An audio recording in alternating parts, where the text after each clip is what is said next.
Wanted to start by extending my sincere appreciation for the opportunity for us to come back. This is obviously a very important matter for all of our constituents. I know it's a time when you are frequently working with your own constituents, and for you to give up the time to come back, I think is something that we want to extend our thanks. I also wanted to thank the Speaker and the Senate Majority Leader for their very specific direction on what was being requested in the plan. It helped us to think more broadly, and we appreciate that direction. As we put our plan together, it happens to be, somewhat ironically, GM's centennial year this year. We thought about our past and what that should mean for our future, and we obviously have a lot of things that we're proud of. There's a lot of great accomplishments on the company's behalf, and there are also mistakes during our history. What we're trying to do as we put this plan together, which we submitted earlier this week, was to learn from both of those, learn from our contributions, our successes, and learn from our mistakes to make sure we didn't repeat the mistakes and we built on the contributions. And so as we thought about things like developing a comprehensive plan, we said, boy, we have done best in our history when we focused on technology leadership and technological excellence. We've kept our focus on being cost competitive every day. When we've kept close alignment between the goals of the company and the goals of the country.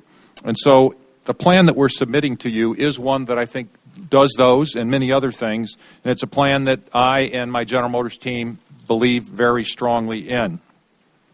The plan shows why GM needs temporary government funding, how that funding will be used, how we intend to repay taxpayers, and why funding is beneficial to the U.S. government.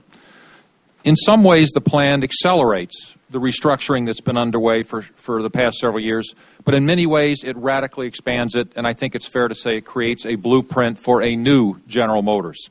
The key elements, first of all, it's based on what we think is a realistic, although quite a bit more conservative view of the market than we've traditionally used, and it's also comprehensive. It considers the need to address operating issues as well as to address our financial structure.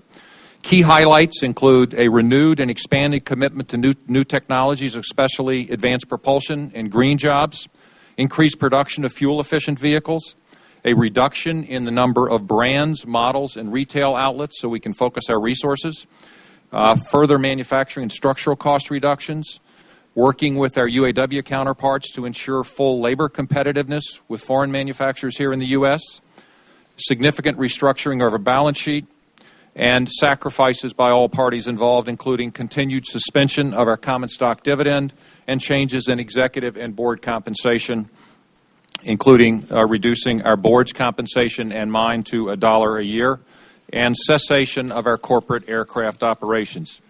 These and other tough but necessary actions will position our company for long-term success, and this success is achievable if we can weather the global financial crisis and the lowest level of U.S. auto sales on a per capita basis in over 50 years. To that end, our plan respectfully requests $12 billion in short-term loans and a $6 billion line of credit. We are seeking an immediate loan of $4 billion and potentially a second draw of up to $4 billion in January, reflecting the current very weak state of automotive production and demand. The intent is to begin repayment as soon as 2011 and fully repay by 2012 under our baseline industry forecast scenario. Warrants would allow taxpayers to benefit if GM's share price increases. We also propose a federal oversight board that would facilitate the restructuring negotiations and protect taxpayers. GM has been an important part of American culture for 100 years, and most of that time is the world's leading automaker.